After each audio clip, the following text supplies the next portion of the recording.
Здравствуйте, лор-врач медицинского центра «Панацея» Щербенко Зухра Шамсудиновна. Милые мои, сегодня мы хотим поговорить о храпе. Утром мы встали, голова болит, все, не выспались, потому что кто-то на подушечке рядом очень сильно храпел. Храп имеет две основные причины. Это плохое носовое дыхание и слабость, дряблость мягкого неба. Мы можем в этом деле вам помочь.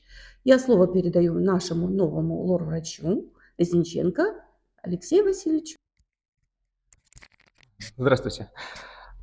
Метод лечения храпа заключается в укреплении мягкого неба и уменьшении объема нижних носовых раковин, что приводит к улучшению носового дыхания, уменьшению дрожания мягкого неба, что в свою очередь приводит к уменьшению храпа. Мы используем радиохирургический метод. Это малоинвазивный, малотравматический метод, бескровный. Проводится он амбулаторно под место анестезии, то есть безболезненно. Пациент уходит домой в этот же день.